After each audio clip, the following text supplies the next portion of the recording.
My name is Mike Reilley. I teach at DePaul University's College of Communication. I've taught for 11 years at DePaul and Northwestern University. I hail from Chicago. Jeremy Littau is Lehigh University. Jeremy's going to join you in just a minute and walk you through on the screen what he's seeing through glass. And while he's doing that, I'm going to hand around, I have Bluetooth hooked up to this Nexus 5 phone. This is a Google Android phone. And I'll be doing all kinds of things, recording him, looking through email and various apps and different things on it. So you'll be able to actually see what I see over this phone.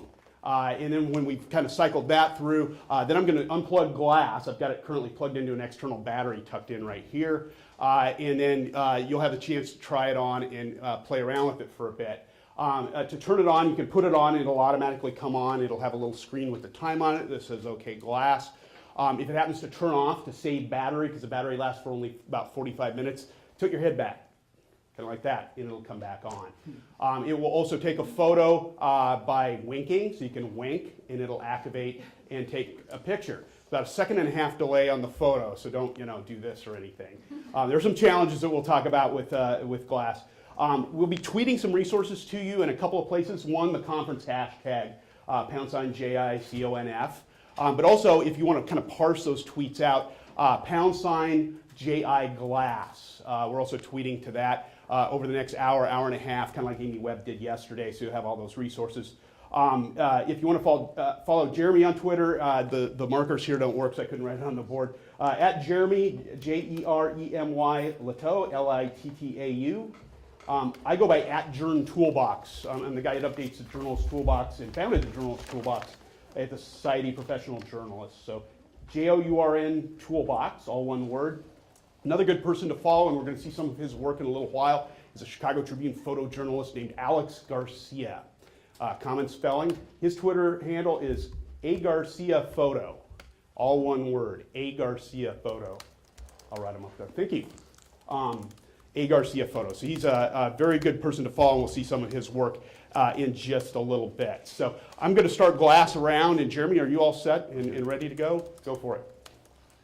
All right. Let's see if we can get this thing going. So what I'm going to do to start off is kind of walk you through, for those of you who don't know exactly what this device is and what it, I'll very, very briefly cover that, and then I'll actually show you on screen what it looks like on our end. This is, and Mike and I both have what's known as a Glass Explorer device. This is not available for sale in the mass market yet. We're the cool kids. It's a device that, just to give you a little backstory about how I acquired it. I ripped off a guy walking down the streets of New York and ran away with his glass, and I'm just kidding, I didn't do that. Last February, Google put out a call saying if you're interested in testing out the device, you had to tweet at them with if I had glass as a hashtag and put it in a 140-character pitch about what you would do. So I tweeted that I would basically give it to my students and let them try testing out the future of journalism education. I ended up getting selected. There was one of 8,000 people they picked to do the pilot program. They had about 110,000 entries, and it was only open to people in the United States. So what you won was the right to pay Google $1,500 to beta test their device. And thank God that it didn't have to come out of my pocket. So Lehigh has a development fund for new technology, and they went and paid for it. So it was a very generous thing that happened with our donors. So in June, I picked up this device, and I tested it for about 2 months and hacked my way through it, figured out what its quirks were and things like that. And then starting in August, I turned it over to my students in my multimedia storytelling class at Lehigh.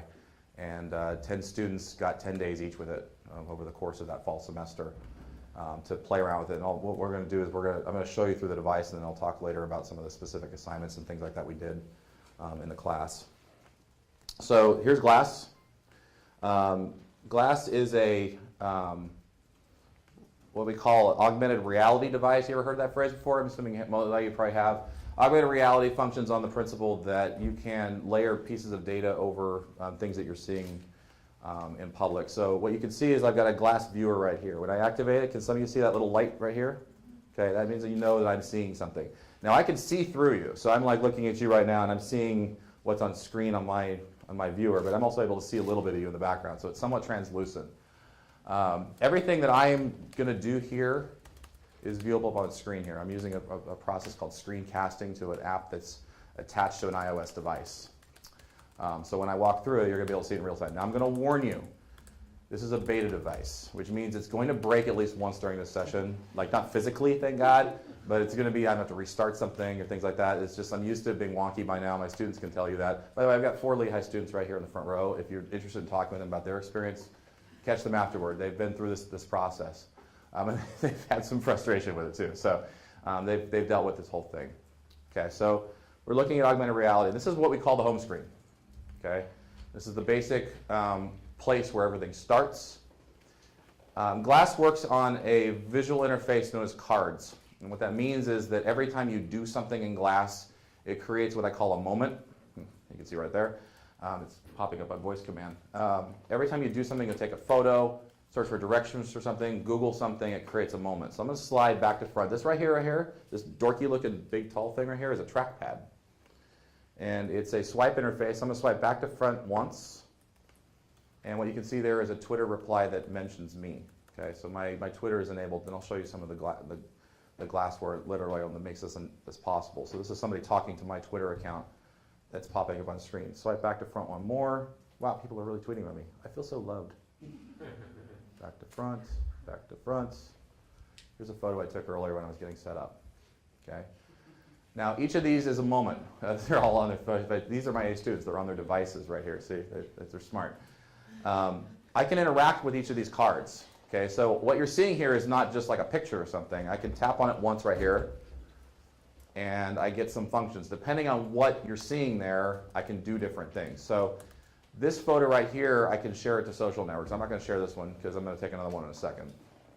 But if I tap on that layer, I can go deeper into it, and it gives me a choices of whatever I've got connected to glass. I mean, you have to enable this stuff, but I've got my Twitter account, Google Plus page. We've got a Tumblr set up that we use in my class, and a whole bunch of deeper circles within Google Plus. You can connect it to Facebook, and a few other different types of sites. So all these cards, you have to kind of look at as you're skimming over the surface, and then you're able to dive deep back into it. Now, if I say, you know what, I've dove into here, and I decided I want to share it, you swipe downward, and it's like a back button on a browser. So I'm back to where I was in the card timeline and able to keep going. Okay.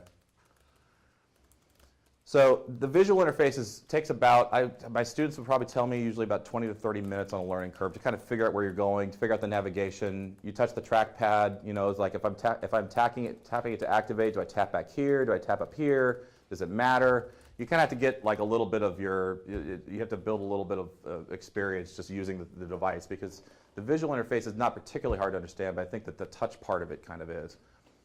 So that being said, that's your navigation. Now I can swipe back to front, or front to back, excuse me, and this gives me the settings menu.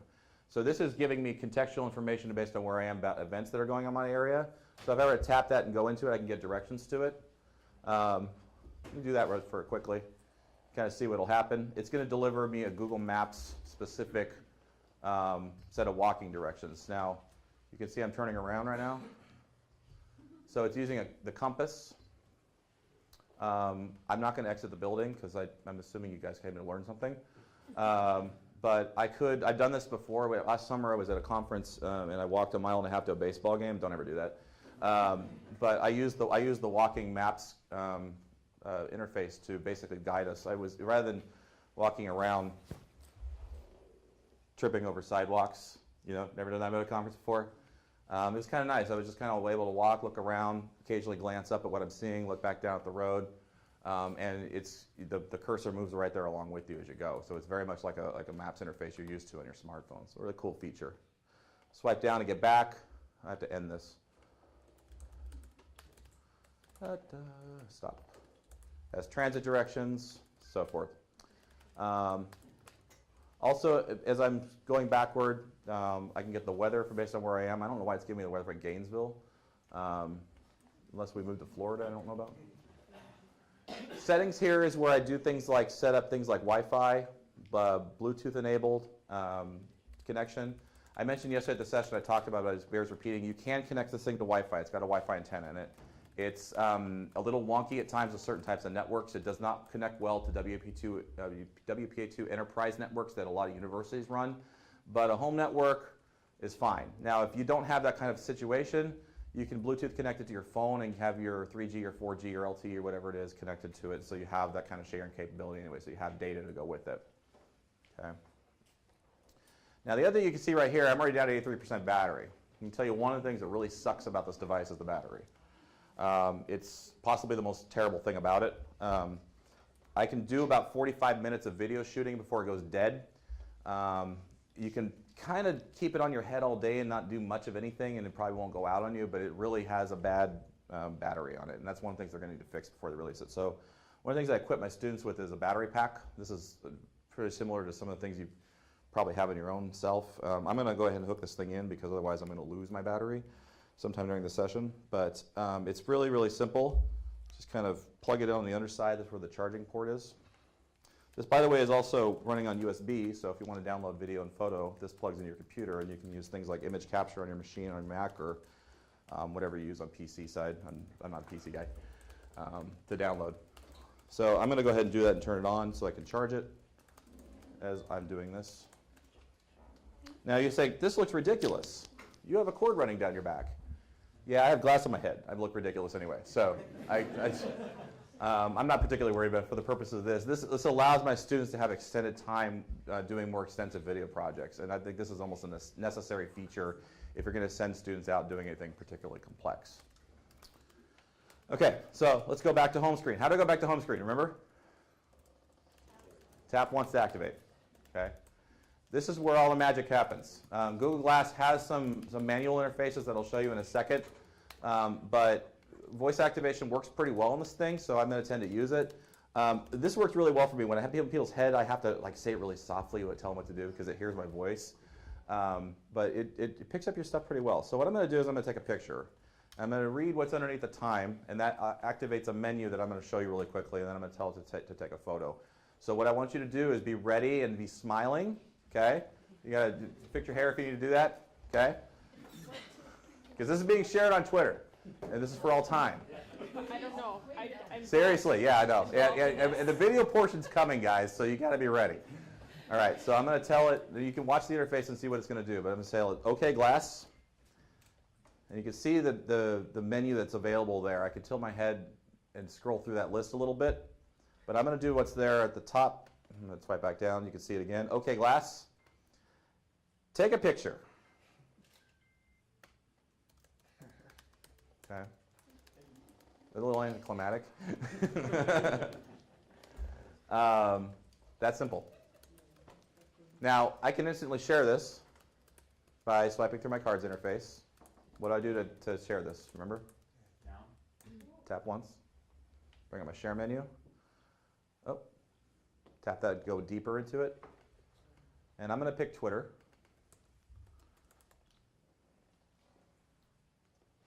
OK, Glass.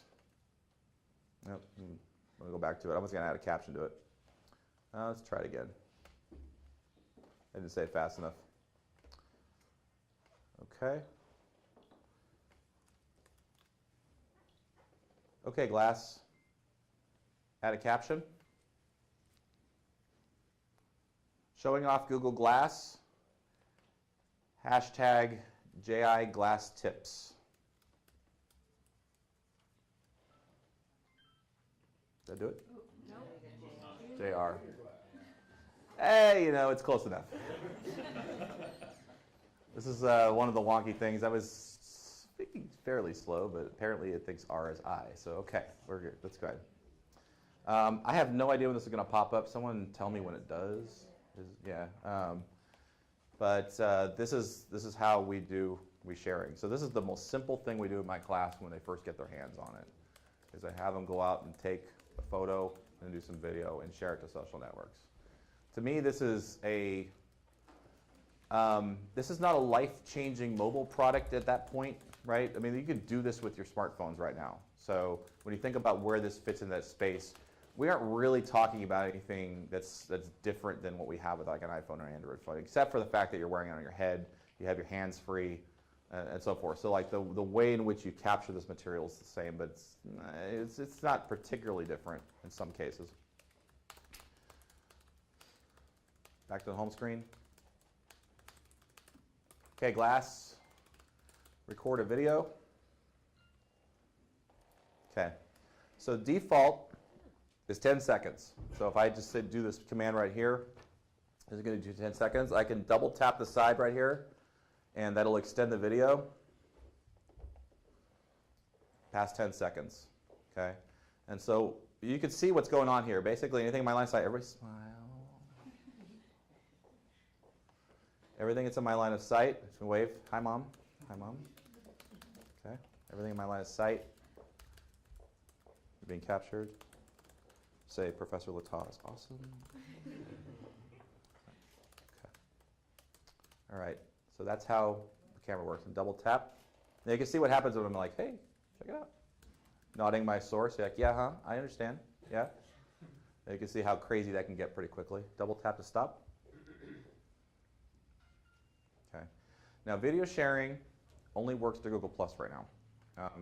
It is enabled as a feature that you can share it to Facebook and Twitter and Tumblr. They make it all available to you. You can select it and do all that stuff, and then it just doesn't post. It's out in the internet somewhere and dies. So it's really frustrating because people who are new at this think, I can't get it to share to Twitter. Well, it's because you can't share it to Twitter. But Google Plus, it's weird. Like Google products share directly to Google without any problem. But again, I can interact with that card, tap on it. I'm going to go ahead and hit play. And we'll see if it'll let me do it. Now I can make use of this. Anyone hear this? Anyone hear it? Okay. Okay. I'm going to stop it because I can't hear my own voice very well. That is, it's a pretty light sound you heard there, but it's amplified because it's using something called bone conductive technology to vibrate your skull and make you hear it a little bit better. And if you think that's weird, you do? Well, I'm about to weird you out even more. Ready? You think glass is creepy? Come on, wink. There we go. I can wink at people and take a photo. So if you want to go in creeper mode, that's available to you as well. Looks like the photo didn't come up. On Twitter? It usually takes like 5 minutes. Sometimes it takes a while, yeah. Okay. Now that's on the app. That's on Twitter. It's not on Glass. But yeah, sometimes it takes a little while to do that. So let me show you really quickly some of the other things you can do. There's another contextual layer. I did OK Glass to activate that menu. You can kind of scroll through it and see things. There's another way to see what was going on there, and that's to tap it once right here, and that brings up the same menu, but it's in a flatter design. Rather than a list format, I have to scroll through it. So you can see some of the things that you can do. Did it pop up just now? Yeah. OK, so it's on, check JR Glass tips, apparently. It'll probably show up there. But you can see all the different things that are available to you. So get directions I showed you. I can send a message through text messaging. If you pair this thing with your phone with Bluetooth, it acts as a type of Bluetooth earpiece. So you can take calls, you can text message people. I don't know what the equivalent of butt dialing is on this thing, but it's roughly, I guess, tap it or something. Do video calls, post updates. So you can post to social networks. They have games available now. That's a new one. The photos up. Okay. Yeah, I just got a notification. I don't know if you heard that little chime me a little bit. Yeah. I'll show you what the reading experience is like. Okay, Glass. Google. Lehigh University. And what this will bring up is a Google search, eventually. We're using we're having to hack this together by using a hotspot here, so the internet's not quite as fast as I think it would be if we were directly connected to the network. So here's what you see. This is, think about this as a list of Google search hits. So if you were to Google this right now, you might get a different list in a different order because Google does that, but think of these as individual search hits going down the page. So the first thing that comes up, you can see This is the official website. I'm going to swipe there. That's a little more. That's another subpage from Lehigh.edu. So it's showing the source down here in the lower left here. This is our Wikipedia page, which is somewhat optimized for mobile. So what it's doing is bringing up information chunks. You can find out facts about us. We are the Mountain Hawks. Don't call us the engineers. They get really sensitive about that. We have our acceptance rate here. I have no idea why that's there. I'm going to go down to the Wikipedia page. This is probably the most instructive thing to look at. It can read it aloud to me if I want it to do that, or I can view the website. Now what it's going to bring up is either a web page like you have on your desktop. If you do not have a site that's optimized for mobile, you're going to get a web page, which is horribly unreadable. This is not particularly easy to read, but it's a little better than most. And I can scroll down here, and so this is probably something similar to what you're seeing on your mobile phone if you were to Google that page. And this is not particularly unreadable. I don't think this is a great reading experience, though, because we don't have really the stamina in our arms to walk around scrolling like this on the train. This is not particularly fun to read this way, I guess. I don't know. I mean, my arm gets tired just doing this way. But I can scroll through the mobile optimized version. There's Mr. Packer's Ghost. I'm going to take a picture of this so I can show him off.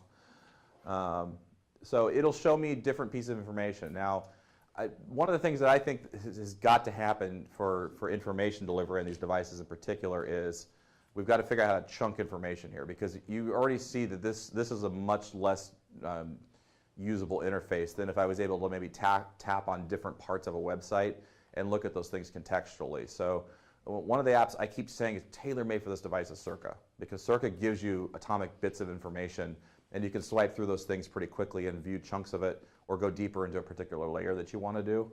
But we don't package information this way. This is, when we think about mobile, we're thinking about phones, and this interface is not very good. I would not want to lay in my bed and read this. And that's pretty big on screen, but this would be horrible. You know, because you're kind of looking at it with one eye. I think you get a headache pretty quickly. So information delivery is not particularly good. Now I want to show you one other thing that is somewhat connected to this. I showed you earlier that you could do things like Twitter. And what you can do is you can activate different pieces of what we call glassware.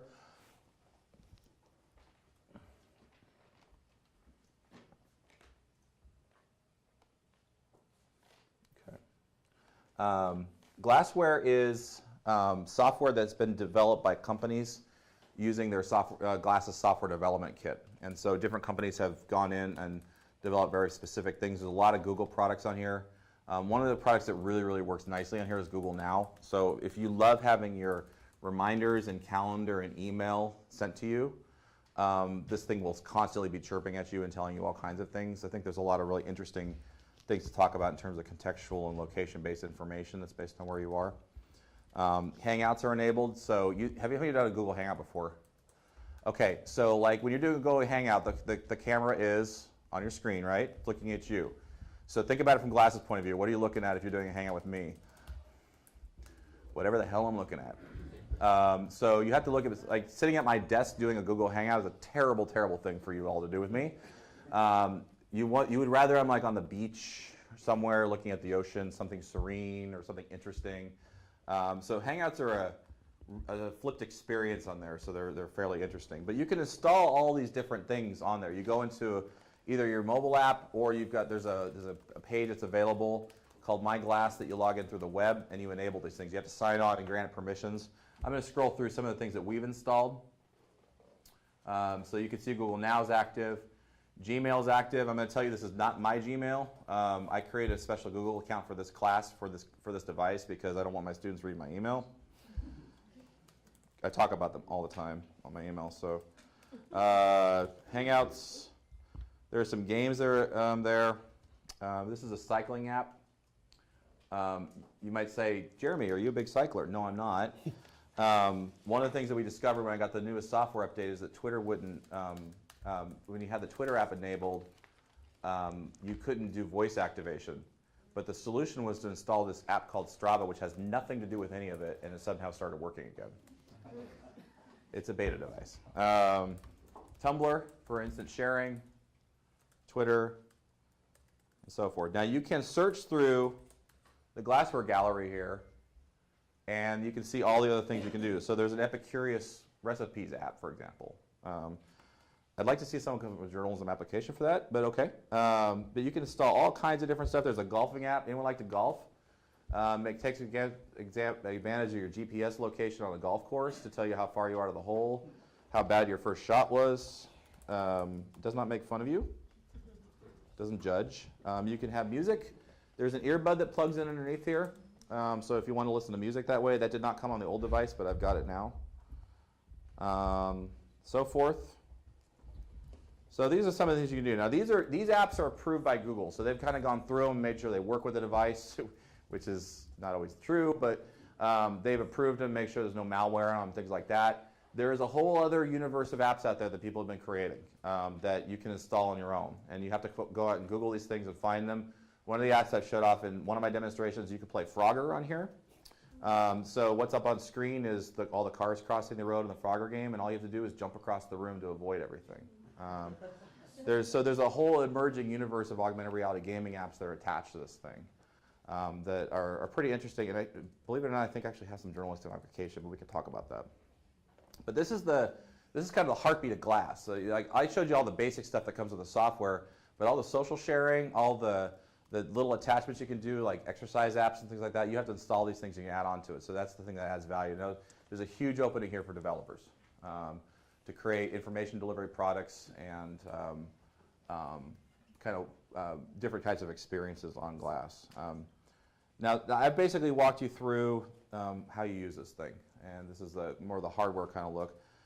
Mike's going to talk about some of the stuff that he's been doing, and then we're going to come back and talk about, you don't need this live, right? So, then I'm going to talk about some of the things that I've been doing and kind of give you some examples of what we're doing. Now, my particular thing I would probably caution you is that we don't have all the answers. Well, Mike might, but I don't. I think that there's a huge, huge potential for developing all kinds of different ways to use this device in journalism education and journalism in general. And there's a lot of space to play. So one thing you're going to discover about both of us is we're all about sharing, making all this information available and trying to connect people with as much as possible. So we're going to talk about different ways in which we've used all this stuff. You might want to open up a new tab because I need that. Oh, you need that? No, Sorry. keep all those open. I already preloaded them all. Whatever. We'll just pop right over here. So I'll let Mike walk you through what some of the stuff he's been doing. Okay, give me a second here. I guess in the meantime, I'll ask you, do anybody have any questions about the hardware walkthrough while we're here? How it works? Feel like you can do this? Some of you have been walking around. Is it pretty easy to use just based on what you saw? Learning curve? Yeah. I have a question. I'm blind as a bat without my glasses. So Good question. Is that going to work? Okay, so And I don't wear contacts. bifocals users are screwed. I mean, because it's your nearsighted stuff is down, and you need to look up and to the right. I've heard that basically if you have like a really thin prescription, and I don't know what the number cutoff is, you're okay. Progressive lens users are okay, but it's a huge usability problem for people with bifocals or really thick prescription glasses. Now, I will tell you that Google is making custom frames. They just ink deals with Oakley, Warby Parker, and there's one other I'm forgetting right now, that are making custom-made frames where they're basically taking off the top of this thing and screwing it into a set of custom frames. And they're grinding specific lenses for people. So you keep your regular glass lenses, but then in the upper right there's like a special viewing lens that's made for you. And those probably cost more than glass between the frames and the special lenses, but yeah, that's what they're making them right now. Any other hardware questions real quick before I turn to Mike? Okay, so we're all experts in this, right? Okay. Thing to remember about Glass is it's a prototype, not where we're going to see it in hopefully 6 months. It's going to look a little better. Hopefully it'll look something like a regular set of glasses. They're working with Google with Italian frame maker to develop some nicer looking frames for it. So again, this is a prototype. There are flaws to it. Okay, one of the things I hear from photojournalists, a 1.5 second delay by the time you say take a picture to the time it actually snaps the photo.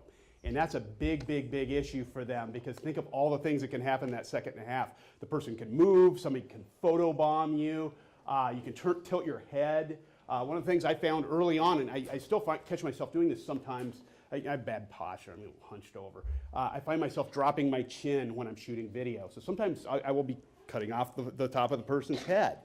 So I have to kind of rethink that sometimes and keep the chin up. I was shooting Jeremy yesterday during his session during the teach-a-thon, and I kept reminding myself, keep that chin up. So you really need a little bit of time to adapt to it, and that's something you think about when you're working with your students, is give them time to just go over and mess around with it. I let students check it out overnight, play around with it a little bit, and then download. We have similar connectivity issues at DePaul, so we just send them downstairs. We have Starbucks down in the basement of our building, so they go downstairs and they can upload anything they want to. So again, just a reminder that it's a prototype.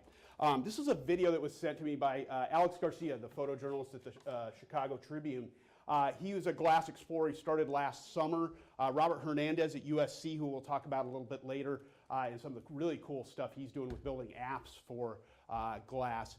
He helped Alex get into the Google Explorers program, Google Glass Explorers program. I didn't get in until mid-January, so I'm behind Jeremy. In fact, Jeremy was the first person to let me use glass. At AJMC early on a Saturday morning one day, we sat in the lobby and played around with Google Glass.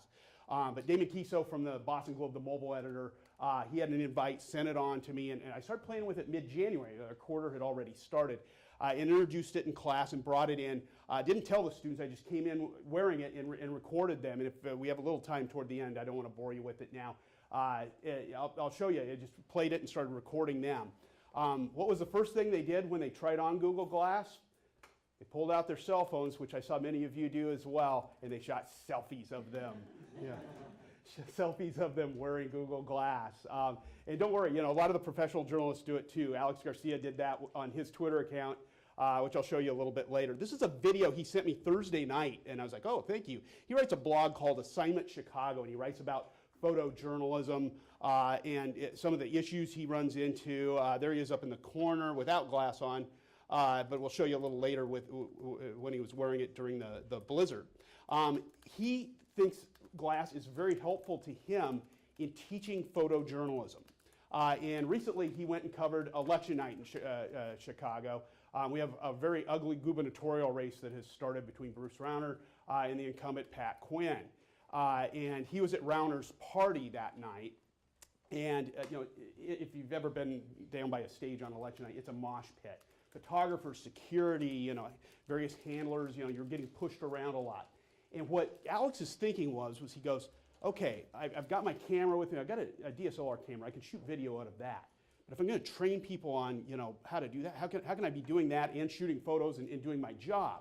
So he put glass on and just started playing the video, much like I was doing earlier when I was passing glass around to you guys. So what he did was he activated glass, started that, and then you'll see his camera pop up in here. I'm going to play about 4 minutes of this video. And he uses this. He does a lot of training at schools around Chicago, including DePaul. We have him come in during a VizCom class, and we're doing a Google Glass Palooza with him. So I'll play a few minutes of this, and you can really see from eye-level perspective. That's the really cool thing about this. Jeremy talked about this yesterday. As opposed to having a GoPro camera up on your head or the side of your head or down here, you're really seeing it through the photographer's eye. So we'll play this for just a minute.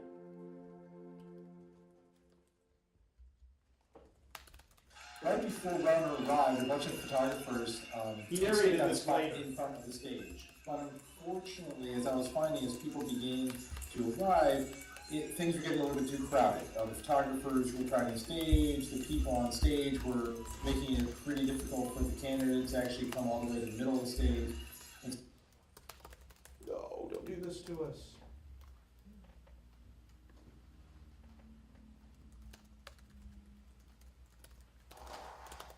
Mike, that's running on the hotspot. You might want to see if you can load it on the PC. It's just running, it's running off the hotspot. Yeah, I can call it up over here.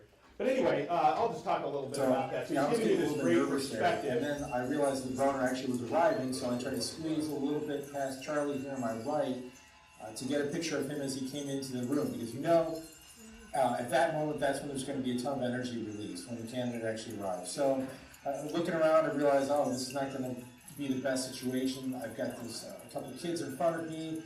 They're taking up too much of the foreground. His wife is being obscured a little bit behind his arms.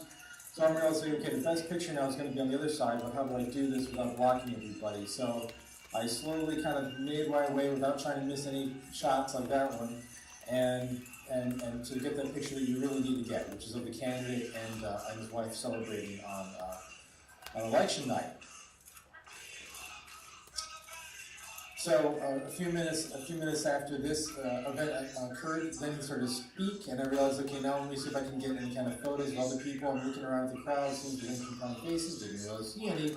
And then because I was concerned about losing my spot, I came back, and I thought, well, you know what, let me try to make some sort of like overall picture. So I did a little bit of up and over, and it was really hard a little bit in that low light situation to focus. So I basically focused and then recomposed. But then I wanted to make sure to get an actual moment. You couldn't really see that, so I focused on him, got a picture of him gesturing, and then started to think about what my next picture is going to be. The security guys were basically in consultation with us, letting us know what was going to happen next, telling us that there was going to be a sort of a receiving line after he was done speaking. And I'm beginning to think ahead, thinking to myself, okay, if he's going to finish up right now, which is what they're indicating, he might do something. So let me make sure to be in a position in front in case he does do something. See what's happening and being blocked already. And I don't want to be blocked again like I was before. So I try to squeeze past Charlie here as he lifts up his arms. And then I begin to position myself and look around and brace myself for a picture. But all of a sudden, at that moment, I hear him say, "Wave!" And then I'm relieved because that was a moment I certainly didn't want to miss of him thanking his wife, because you know how hard it is for families to basically get through this kind of campaigning. So he got down, started to do the receiving line, and I started to transmit. I've got a WFT transmitter on my camera. I had a Wi-Fi in my pocket and sent some photos quickly, and then I did try to use an iPhone to send some photos to Twitter because of our social media efforts. But I'm realizing it's next to impossible to try and photograph in that kind of situation with a touch focus and moving people and everything. It's just extremely difficult. And so even with DSLR, you can see it might be difficult. So I was trying to reach past Charlie, and at that point in time, you're basically just trying to make sure you don't get the back of his head. You're jockeying for position. You're trading out, swapping out positions with other photographers, just trying to get ahead of the candidate as he's moving through the crowd. And of course, everybody wants to have selfies taken. I try iPhone again, but then I realized somehow the filters got turned on, and I didn't want to fuss with that because I saw him coming, and boom, brought out my DSLR, and there he is. I tried to get those pictures, but again, I was getting blocked to get him on the back of his head, and I realized the only way I'm really going to get a picture of him is if he turns around. I give him one last chance, but my chances from behind here are diminishing quickly. Got another camera in the way. He's not turning around. So you can see that gives us a perspective that you've probably never seen before, really through the photographer's eye. Ultimate multitasking. He's got glass going, he's got his phone, he's got his DSLR camera, expert multitasking, but really, really good perspective. I did an interview with him that's up on my blog, I Am Not a Glass Hole. And we came up with that name for this blog. At the end of class one day, we were just having a little fun with it. The term glass holes, the nickname they've given people that wear these socially and into bars. People have walked into bathrooms with them on and have made people uncomfortable around them. So we took kind of a play on the old Nike ad with Charles Barkley, I am not a role model. So we did I am not a glass hole. So sometimes we'll post under that hashtag if we have something. But we had a lot of fun with the blog. I published to it, as a few journalists have, and my students starting next week. We're on the quarter system, so we're in week 2 of the quarter. This is what Google Glass looks like when it's taken apart. And this is a little Twitter embed that I found, what it looks like taken apart. Something to think about when you're using glass.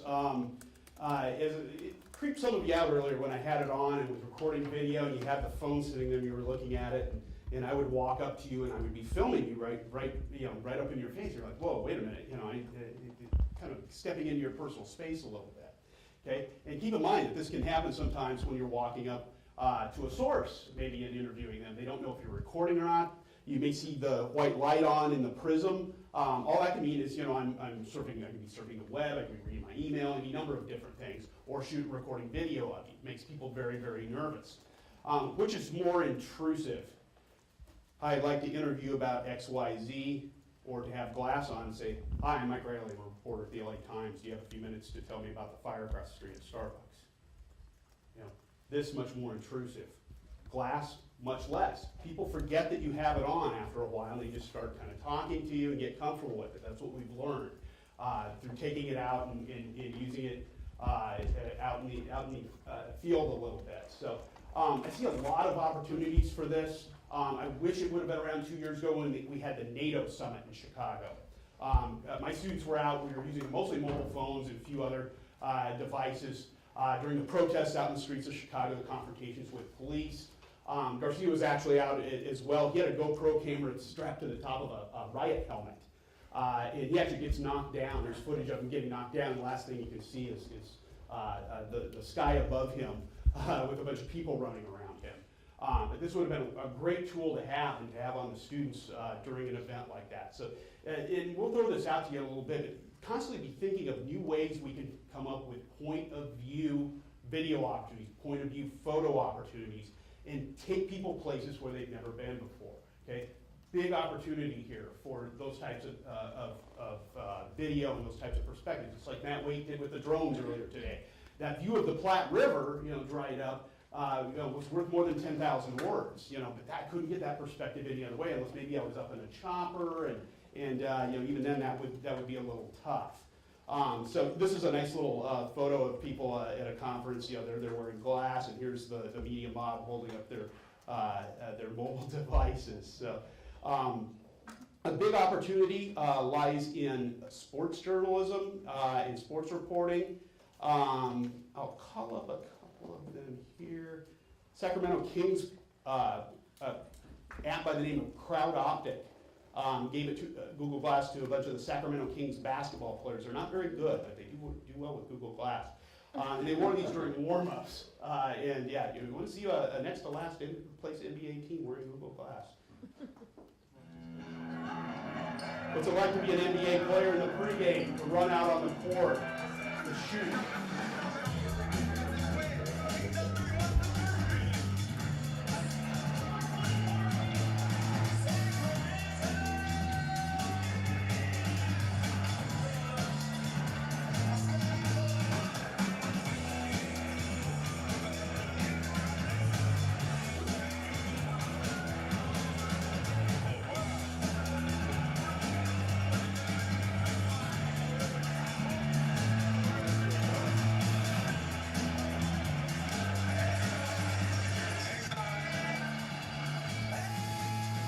This is Crowd Optic. This is a tech company that produced this video. They thought to put it on the basketball players. You know, great opportunity there.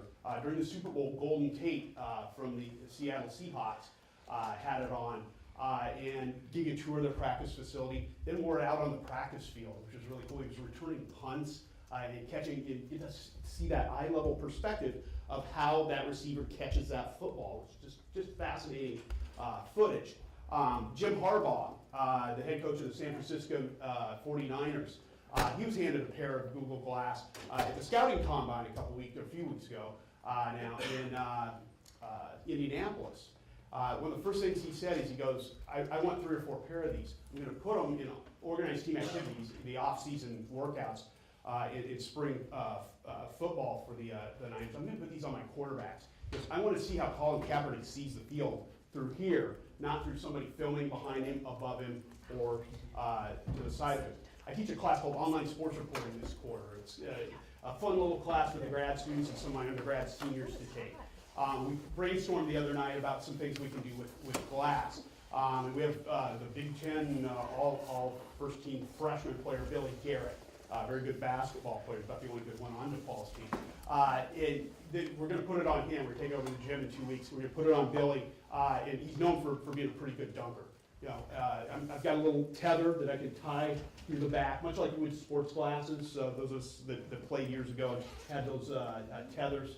The Helmet modified one of those to hold it in place. I've got it in my bag. I can show it to you later if you want to see it. We're going to connect it to the back of Billy's head that way, so it doesn't fall off and he doesn't step on it. We're going to let him throw down. We're just going to let him turn it on, and we're just going to say, you know, go crazy. Just go start jamming.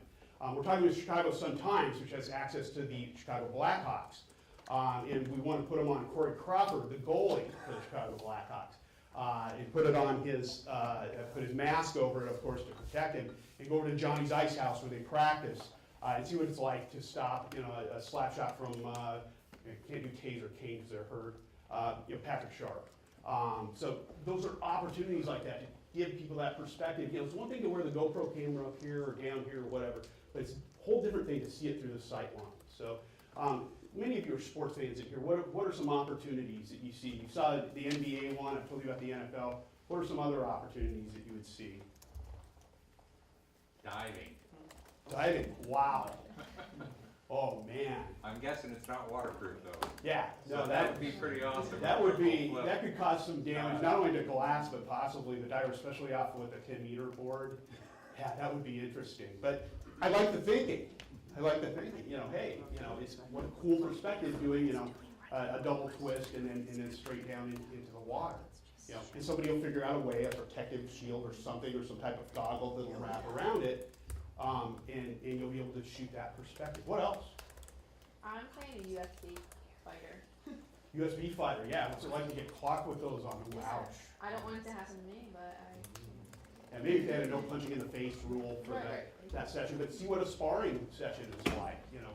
So what's it like to see it through eye level of somebody coming at you like that? What about if a figure skater was Yeah, the figure skater spinning, wow. Yeah, who's a really fast spinner? That the Russian skater, the young lady, she could spin. That would have been really cool to have that on. Gymnastics, yeah. And what's it like to come off the beam like that? Yeah. Really cool stuff. Yeah, wow. I would never have thought of putting it on a pole. Although going in the pit with those on could be a little interesting. Like, not as bad as a diver though. That's brutal. That's great thinking. You know, just find different ways to tell the story. People eat that kind of stuff up. Roy Choi, celebrity chef. I'm Roy Choi, co-founder of the Cody Truck, straight from LA. What else would I be? We took a concept that was once reserved for ice cream trucks, hot dogs, He works glass into this. to a cultural movement. This happened by challenging the rules of what street food is and was, and infused it with technology. To me, food is about sharing, and I put every single recipe out there. And what's great about glass is I can record it, I can share it immediately. Maybe that will influence someone else to find their own thing. St. Patrick's Day is coming up. I want to make something special to be served on the trucks. Okay, Glass, find a recipe for Irish food.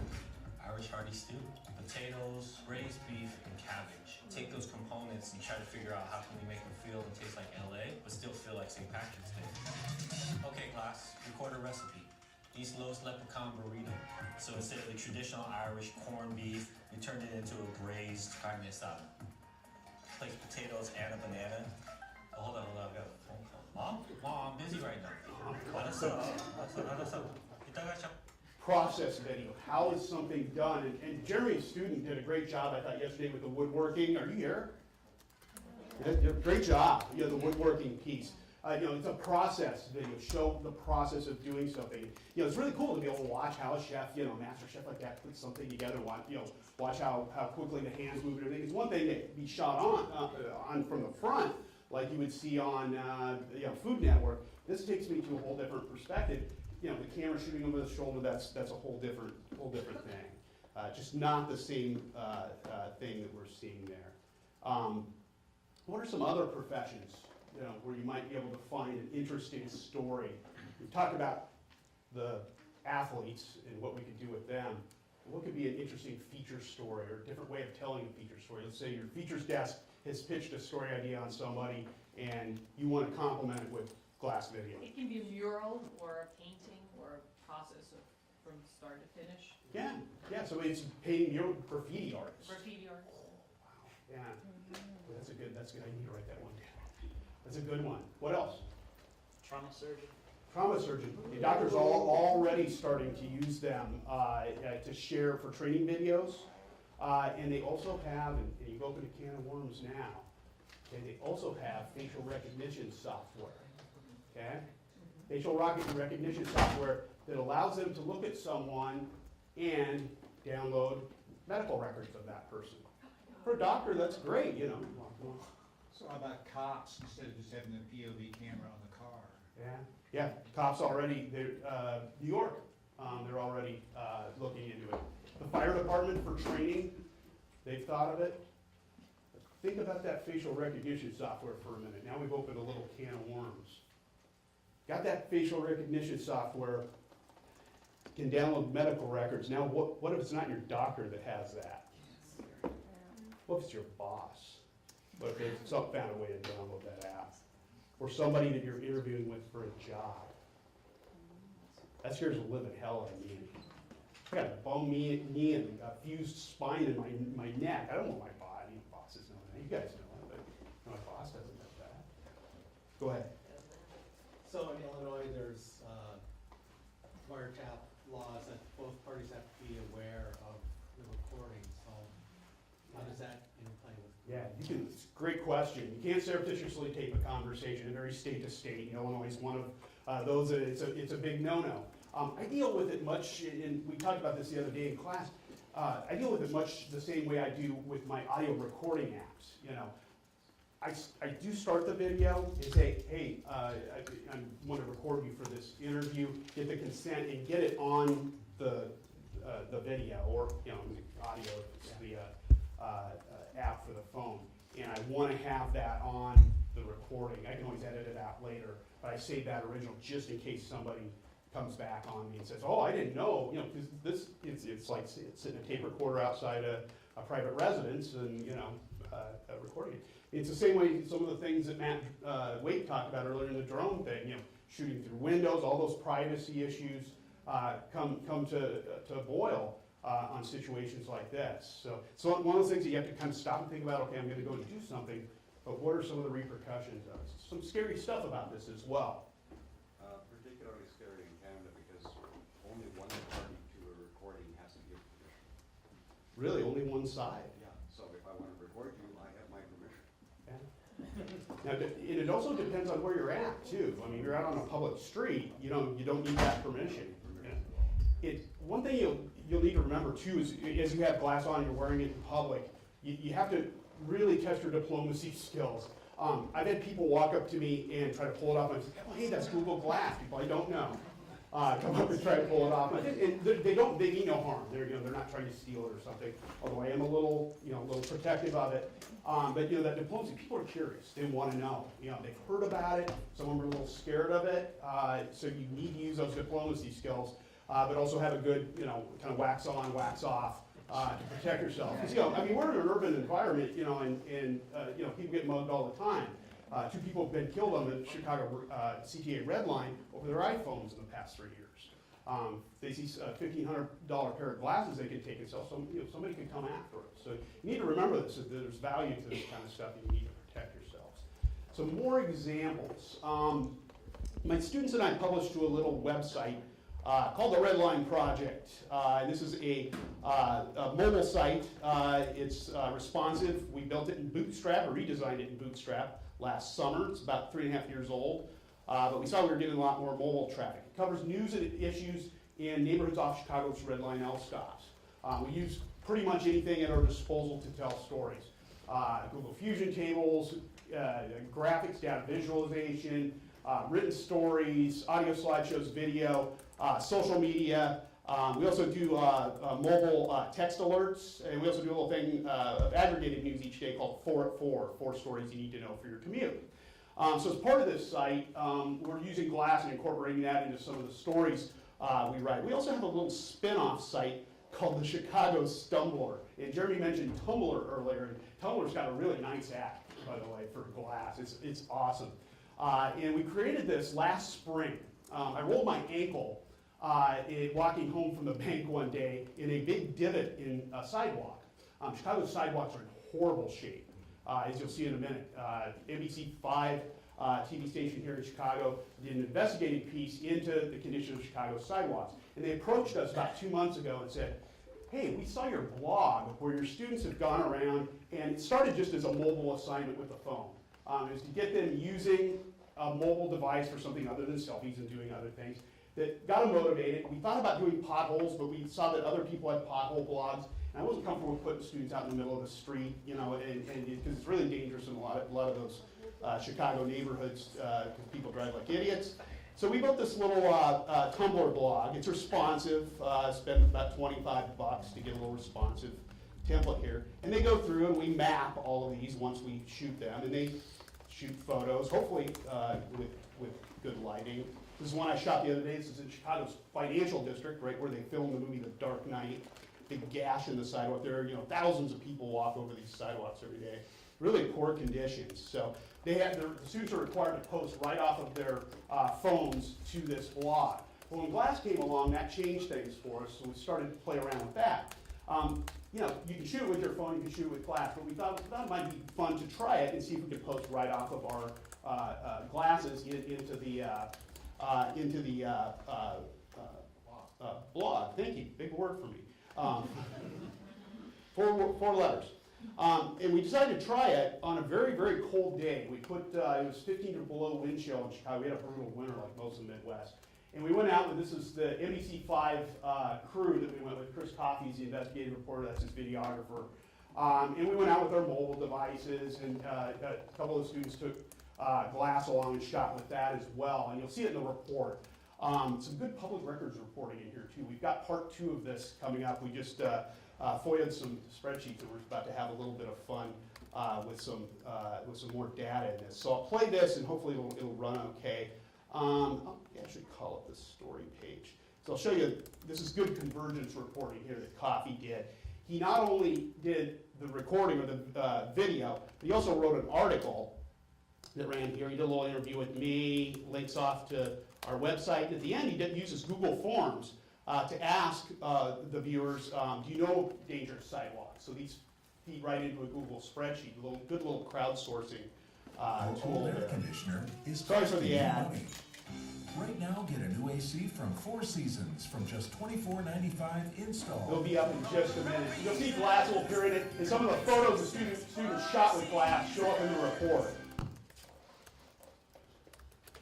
City crews are busy repairing potholes during this extreme winter. Not much better on the sidewalks. The sidewalk conditions are not much better, and taxpayers are already shelling out millions of dollars to people hurt on sidewalks.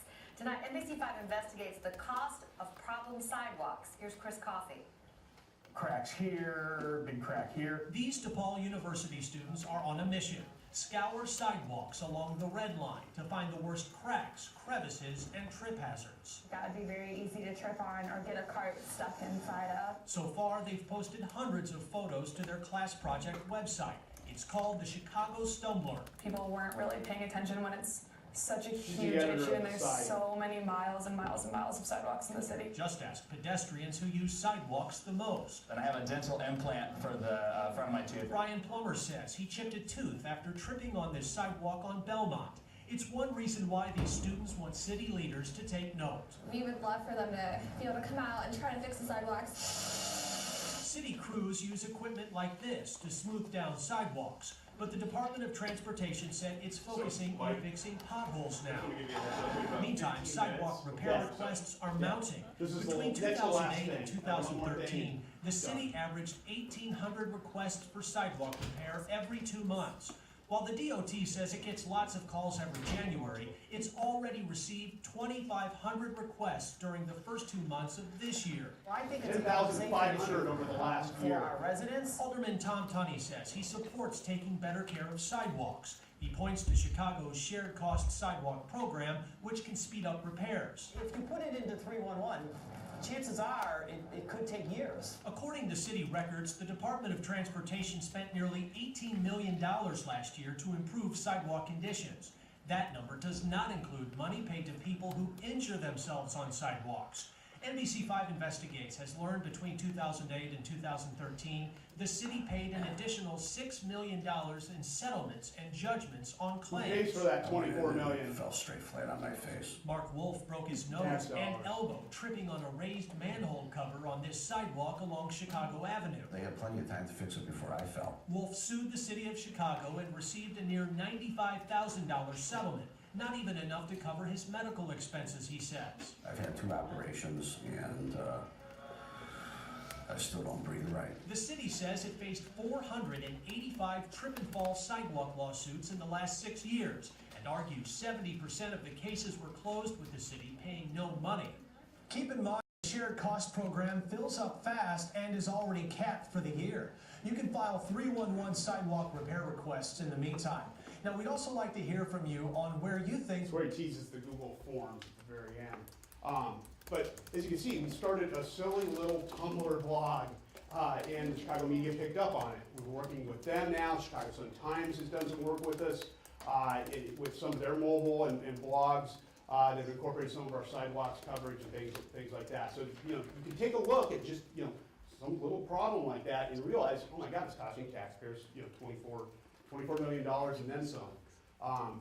One other opportunity that's there, and those of you who know Robert Hernandez at USC and have seen some of the coverage he's got lately with the class that he's starting up this fall for Google Glass, he's actually going to work with his computer science team to build apps for build Google Glassware, which is really, really cool opportunity. Very exciting stuff. We'll keep you posted on that on the I Am Not a Glasshole blog. And remember, JI Glass up here, we're tweeting all kinds of resources to you on that hashtag and then the conference hashtag as well. Those are our 3 Twitter addresses, and thank you so much for the marker. So, Jeremy, we've got about, 10 minutes left? Yeah, I want to jump in and say a couple things, because we haven't really talked about the education side of this, and I think it's important to mention this. We're talking about ideas. As an educator, I'm going to give you a couple things that I've learned along the way. First of all, you've got to become tech support in your classes for this thing, okay? Because your IT department will not know how to use this, and they will not know how to. They will not be available at midnight for troubleshooting when your students are having trouble with it. So I spent 6 months with this thing, and I tried to find every little bug and quirk and weirdness about it. Like there was something I realized that if you log into Twitter and it's not posting, you had to log out and log back in. It took me like 3 tries to figure that out. So you've got to go through the troubleshooting. I think that one of the things we can do as educators, we can crowdsource this knowledge. We can share with each other and come up with like database for like how to deal with troubleshooting. So you're going to have to do something that may not be comfortable for you as an instructor to use. That's first is you have to teach them how to do this. Second thing, first person is a useful skill to be teaching our student journalists. I really believe this. This is a perspective shift that we do not teach in journalism school. I saw a question on the Twitter hashtag that it was really good. Why not just use a GoPro? I think that GoPros are not as easy to say, you know what, put this on your head and shoot me some video. Gather some stuff through your eyes. What we're teaching when we're teaching first-person perspective for student journalists is we're teaching them how to see life through a source's eyes. And that is not something that we do particularly well right now. We teach them how to do it in third person. So I think this is a coming wave of things that we're going to need to be able to do to train them. So that's part of the way I had to kind of modify what we did. So I'm going to just walk you really quickly, and then we'll do questions about how I did this in terms of my pedagogy. First, I told you they all had 10 days with the device. So they did it over a 2-day period, a 3-day period, a 5-day period. The 2-day period, all they had to do was take a simple photo and video and post it to the class Tumblr. Post it to Twitter. I wanted to get to know how to do some basic stuff and how to share. Okay. The second phase was the video that saw. How many saw the Delfino video I showed yesterday for the teach-a-thon? Okay. If you tweet at me, I can send you the link to it. But basically, it was a very simple: wear it on your head, shoot an introduction to somebody, put it on their head, get some first-person footage, cobble it together with Final Cut Pro, and produce a video. And so. What I wanted to do was start thinking about that shift between third and first person. So it was a very intentional assignment that was to try to get them to. And I actually called that assignment "You're the Director," where you had to think about journalism production, not from the point of view of the information gatherer and the only person whose eyes are on the scene, but somebody who's gathering information that's being taken by somebody else and calling together. The third is I call it documentary. I don't think I'm gonna have time to do this, so I'm gonna share it to the hashtag we've been doing. And again, you can tweet at me. By the end of the semester, my students have done a web documentary of like 4 to 6 minutes. And what I do is I make them produce the same type of style video, but about 2 to 2.5 minutes of first-person footage in there. Now we start playing with forms in that, so you know it can be a little confusing between like what's shot by the person who's doing the directing, what's being shot by the first person. So you can do things like put like third-person footage in black and white, or start playing with different ways to try to rig that story together. It's it's a difficult process to try to think through. So I can see my students kind of struggle with it. I think that one of the things that I would stress to you if you're going to teach with this device, I would say first dive in. It's not particularly scary. I think it's really useful. I think it'll make you a better teacher because you have to start thinking about stories through their eyes, and I think it's really, really useful for me as a professor to think that way. But the other thing is that I would say dive in and start experimenting now. There's a ton of space. There's development on apps that you can start playing with. There's new storytelling forms we can be playing with. There's live coverage that we can be playing with. All this stuff we can use in different ways to make a better journalist. So I want to point you to one resource in addition to what Mike was talking about, glassjournalism.com. I have on that site in the resources section on the top of that page, I have my syllabus and all my assignments that I did in my class for this. So you are free to use it and remix it. I don't care. If you want to give me credit, cool. But I don't care. But that is a site that I'm running with a couple of people who are going to be posting some of their stuff too. If you're doing anything in this space or you start doing it, I will give you administrator access to my WordPress site, even if you don't table like the spam filter or something. And if you want to contribute to it, because I think what we need to do, because this is a new storytelling form, we need to start creating a knowledge base and start sharing what we're doing, what we're teaching. Because I've done this for almost a year now. I've done 2 classes with it, and I have a lot to learn.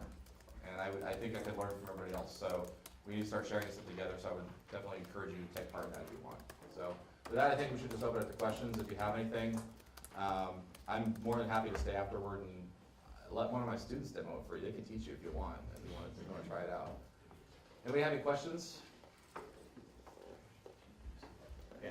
I was curious, can he do 2 things at once? Is it that smart, for example, if you're shooting a video and you can say, okay, snap a photo? No. Okay, so it has to be one thing at a time. Yeah, it's very focused. So what about personal interviews? I know you said, oh, is it intrusive to have a phone? We tend to nod our head when we talk to a source. So if you stand like a robot, it's like, okay, answer your. I wonder is it good for interviews? I mean, how personal or I guess we train ourselves. You're going to expect to see some. You tell the students not to nod. You tell them not to say All the Prince students learning broadcasting for that first time, you tell them stop nodding now too, or tilting the head because sometimes you'll be looking down at something. It's just human nature. So short interviews, short clips, under a minute, because typically you could hold steady for about that long. From what I've seen coming back in, just in the last couple of weeks, we're still getting some, that's a little bit like this, a little Blair Witch Project shakiness to it. But, it takes some time. It took me a lot of time, like I told you earlier. I get my chin, and I'm starting to crop people off and lobotomize them in the shot. I've got to chin up, You're almost centering them in the frame a little bit. Rule of thirds, I think, with this, shooting with it, is almost out for me, unless you're stepping back. Yeah. Do you guys notice when I shot that photo, by the way, there was nothing in the viewfinder helping line up that shot? So I said, okay, glass, and what are you seeing? You see the menu. I say take a photo. So I don't get a chance to preview that beforehand like you're looking through a smartphone, and that's a real big drawback for this device. Video, I can watch as I'm shooting. But my students had to several times go back and shoot. I could see it in their feeds. They were having to shoot and reshoot it a couple times, because they were getting the top of the building out of the picture and they were realizing they had to adjust their head, which is not a bad thing, but it definitely doesn't have a viewfinder, which means it's a bit of a troublesome device to do that way. Very short battery life, about 45 minutes, unless you plug it in. I had it in the external battery earlier, took it up to about 2 hours. That enabled me to be able to pass that around the room. Somebody to keep an eye on is @TimCast, Tim Pool from Vice. Tim uses this when covering the protests in Turkey and in Venezuela. Why? He likes to have his hands free. Why? He's often running from tear gas. And he says he straps his little battery on his backpack and just runs the cable up through here. But it gives him that point of view video. What's it like to be in the mosh pit? He made his calling in the Occupy protests a few years ago and covered NATO and is just doing some fantastic stuff. But I've got his link up on IamNotAGlasshole.com, and he also his live stream, so you can watch his live stream there as well. If it's works out time-wise, you can actually see his live streaming footage over at Google Hangout embedded right on the Vice page. Go ahead. What would be each of you, your top 2 things you would like to see in Google as food? Longer battery life,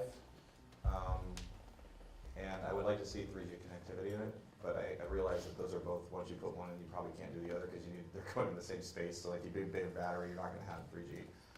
So that's an unrealistic request. I guess I could ask for a unicorn while I'm at it. If I had to pick between the 2, I'd probably pick the battery life.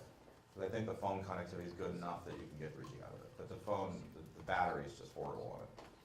Battery design. The design right now, I mean, God. It comes with a little pair of sunglasses. You look like a beach volleyball player with it on. It's designed to.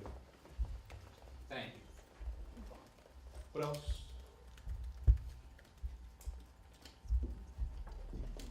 If nobody's going to ask another question, I will ask a more philosophical one. And maybe it's too long a question to discuss at this time in this venue, but you mentioned teaching first person. When we all went to J school, we were told first person was, that people don't care what trouble you went to get a story. They, don't put yourself in it in any way, shape, or form. Right. And I keep seeing, especially in television, it's all about me. It's all about me. It's all about me. I did this. I did that. I did the other thing. Where's the happy place in that? I don't give a lot of crap about traditions sometimes, I guess. I realize that that's and I don't mean to make fun of people who don't. I think it's useful to look at the world through other people's eyes. I think we do that ordinarily anyway. I think it can be a bit jarring for us. But we need to make it about the other people, not about us. Yeah, but you're doing that on the production side, I guess, is what I'm saying. Like you're cutting that video together. You're still making editing choices. I realize this is not a popular video at the Academy, so I'm not pretending like this is easy. But I do think that there is a place for first-person narrative guided storytelling, if that makes sense. That it's not like we're just taking the raw video and throwing it up online. Although we could, and I would be totally in favor of that, by the way. But we don't have to do it that way. We can instead figure out how to craft stories out of it. And I don't know. I mean, I feel like sometimes that detachment thing gets in the way of us telling really, really interesting stories or from unique perspectives. I'll give you a very quick example of something I would do. At Lehigh right now, we have had a hell of a year with diversity issues. It's just been a bad, there's a lot of issues that come to the forefront, and people have been talking about how they are feeling marginalized on campus. I would take this device, I would put it on somebody's head who feels marginalized, and then walk around and record video it's like to get a look away when you're walking around, or get yelled at or talked to, cut a story together on that. I can't do that by following with a notebook. Even with it's not the same thing, if I'm following with an iPhone. So that you could do a powerful story in third person, don't get me wrong. But I think there's a unique perspective that comes with being the person you're looking at through their eyes. And so I think there's space to create here. And if that makes me lose my union card, I'm cool with it. So. First person through this, or first person as a columnist in the newspaper, I don't care.